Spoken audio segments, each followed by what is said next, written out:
Hi everybody, my name is Rajesh and welcome to my video. If you are a subscriber to my ML channel, machine learning channel, and you came to this video, I apologize in advance because this is actually not a video in that space. It's actually a completely different topic, but I just had to make this video because you'll understand why. Keep so couple last week I was in the middle of my busy work day and I got bombarded by these scam phone calls. Uh, so basically, they're all from subcontinent based, from their accent and the way they speak. Is they kept calling me every 10 minutes, and even though I know the number is not one of my contacts, I was expecting a phone call for work, and then I had to answer them, and it went on back and forth. I pick up the phone, I realize they're trying to scam me, or they're trying to sell me something. I hang up, and it happens again and again. So at the end of like 10-15 times, I got so frustrated that I wanted to put an end to this. So I answered the phone. I said, what the hell do you want? And before I could finish, they sweet talked me and they let me listen for a couple of minutes, and then I realized that they're scamming me. And for a change, there is actually a loophole in the way they are trying to scam me, and I thought I wanted to I wanted to take advantage of that loophole and actually scam the scammers. Before I go any further, all of this is possible. All of these scams are still possible in Australia, mostly because of the stupid loopholes in Australian telecom. So what they're allowing people to do is to spoof numbers. Like, so even though they're calling from a voice or IP number, they are supposed to send that caller ID, the calling number ID, with the call. So it's lots of technical details are in the background. But at the end of the day, if I'm calling you from my phone number, either it's be a landline or a mobile, that exact number has to show up on the recipient's phone, or at least it should say caller ID blocked. But what we can do here in Australia is you can actually spoof that number. You can call from a random, like you can call anybody and tell them that you're calling from ATO, from the ATO. That number can say a completely different number on their phones. So the Australian government is trying to plug that gap, but it's still not being enforced, and that's the reason why these people still call innocent strangers, innocent people all across Australia and try to scam them out of their money. Connected. Please check the number before calling again. The number you have called is not connected. Please check the number before calling again. Um, so, so, so that aside, so that being the case, so this scam was fairly simple in its execution. So what they're trying to do is they are trying to they made me an offer. The offer was, if I have any outstanding bills, like I have any phone bills or utility bills, which electricity bills can run up pretty high in during winter here, so they will generously pay them for me. All I have to give them was the bill pay ID, and bill pay is the pay, who is the biller in Australia, and then my account number with them. Not it's usually either an account number or a reference number for the bill. And if there is, like, let's say if there is $1,000 to pay, they will pay the thousand, and I just have to pay them back 600, which is like a 40% discount. And yeah, without doing anything, I save $400. I just saved $400. It's too good to be true, and it is. What they do is, the way they pay for this is from stolen using stolen credit cards or stolen gift cards, right? So what happens is instantly, the credit cards fraud detection system will flag it as a fraudulent transaction, and it'll take a couple of days for them to reach out to the biller and then claw that money back. But what these guys expect us to do is, as soon as we see the account on our computers, that's what they said. You don't have to pay us a dime unless you check the account balance on your systems.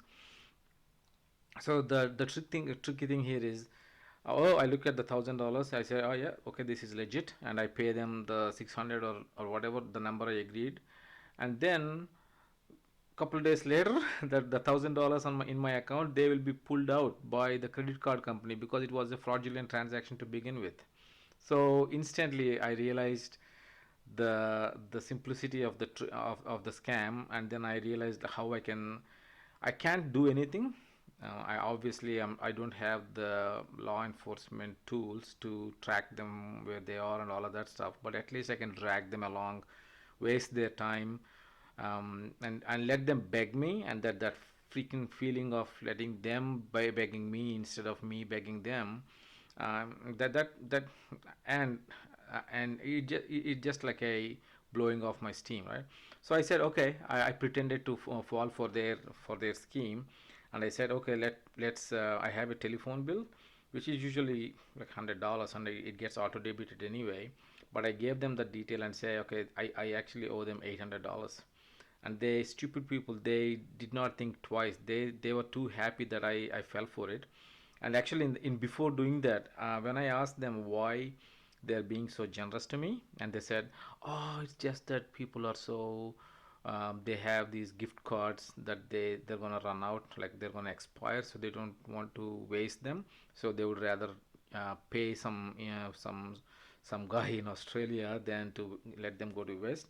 And then I said, like, this doesn't sound right. And then immediately the minute I said that, they said, you know what, you don't have to pay us 60%, just pay us 40%. So they're so desperate to lure me into taking that bait. And I pretended to be extra happy when they said 60%, and I said, oh, you're the best, you guys. And just to see if they have any humanity left in them, I said, I just lost my job like a couple months ago because of COVID, and I have no money, and I'm actually struggling to make ends meet. And at least then I thought, like, maybe my sad story will let them leave me alone. But no, they said they actually tried, they are doing this because of people like me. They wanted to help people like me down on their luck and facing financial troubles. So they have zero compassion for others, and they fucking, they would scam, they would steal from their grandmothers if they can. So these are the kinds of people who do these scams, right? So what I did then was I gave them the details and everything, and they sent the money, and I waited for 24 hours before it shows up. I told them that I'm not going to pay you immediately. I need to look at see the thing. And while I was waiting for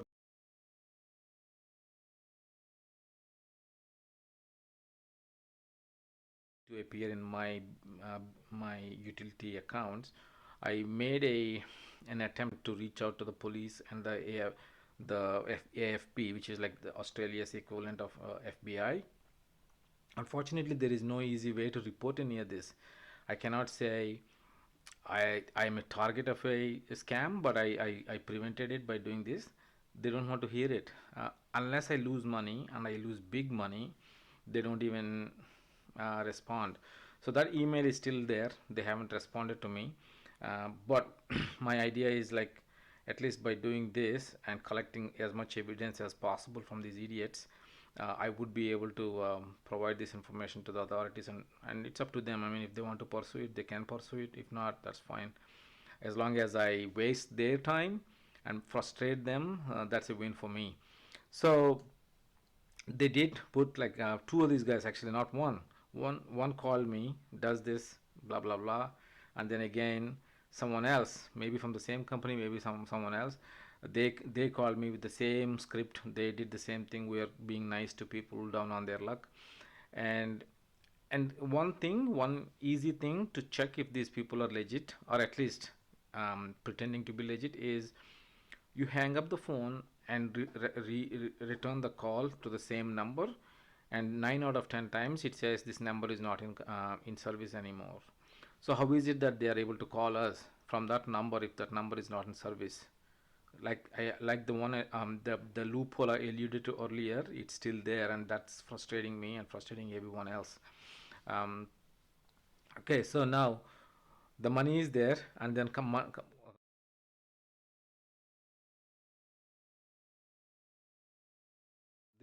this happened on Friday, and I pretended to fall for their scam and all of that, and they put the money in there. And I'm gonna show you the screenshot of the account where the money is. And then on Monday morning, they start harassing me. Sir, are you ready to pay your money now? Sir, sir, this is the bank details. Do you want to pay the money now? And then I said, I tried to play like a surprised victim. I said, "Oh, you know what? I got a message from my utility saying that I've been a victim of a scam. Do you know anything about it?" And I was like, "No, no, no, no, no. It's nothing. No scam. Nothing. It's not a scam." And I said, "You know what? I'm thinking of going to the police." Then they said, "Well, you don't have to, but if you want to, that's fine. But just before going there, just pay this money." So they are so ballsy that they don't care if I go to the police. Because they know that the police can't catch them, they can't touch them. So what they are asking me to do before I go to the police, they said, why don't you just pay the money and be done with it? Why get the police involved? But if you do want to do that, that's fine. But just pay now and then deal with the police later. So they were so desperate and so eager to make me make the deposit into their bank. And then I said, okay, fine, I'll do that. Just can you give me your bank details? And they did. There is a actual Australian active bank account there. And then I did some more digging into that. How is it possible? And then they I found out that every year there's thousands of students from India, Pakistan, and Bangladesh, and all these countries that come in, and some of them go back, leaving their bank accounts and credit cards and car loans and all of those. And what happens is there's a black market for those accounts. They just say, okay, let us keep this account and give me your debit card and all of that, and we'll just give you like a one-off payment. And then because you're not planning on coming back to Australia, so you don't need to worry about anything. And these guys, the minute people like me put money in that account, they just empty it from a remote or a discrete ATM where there's no photos or anything, and then they just keep it going for as long as it goes. And if the banks close that account down, they'll use another one. So they try to do that. So I have that bank detail as well, like the account name, account number, and the bank number. So I'm trying to bring this to the police, but I don't know exactly how to explain this to them. But so how this is possible is because of the following flaws in the system. So ability to spoof phone numbers, that's the biggest thing that has to be closed. That's really dangerous. And police don't actively investigate or make it easy for people like me to complain unless I'm a victim and I lose a substantial amount of money. And then the banks let these scumbags use their services uh, without any checks and balances. That should be on the banks as well. They should know that when people are being scammed using their accounts, they should try to close those accounts. And the worst part is WhatsApp. WhatsApp has the ability to open business accounts now, but what they're doing is they're probably overwhelmed, or they don't have the mechanisms to check the authenticity and the fairness of those accounts. So anyone can have a business account, and that gives those scammers a little bit of legitimacy when they call people from those numbers. So as of now, I have about $2,000 of their money, of the scammers' money. I'm waiting for the credit card companies to take it back, or at least contact me to take it back. I can't take any joy in stealing their money because it's not their money to begin with. It's someone else's money. It's just I am happy that I have wasted like 2 days of their 3 days of their time, and I frustrated them, and hopefully um, the credit cards are cancelled. So which means they have to move on to a different credit card. But yeah, so if you get any of these calls, like similar calls, try to do a couple of things. The best course is obviously to ignore those calls, but if you have the time, just get those numbers and contact the police and explain to them what they're trying to do. And yeah, thanks for listening and thanks for watching, and good luck. Bye.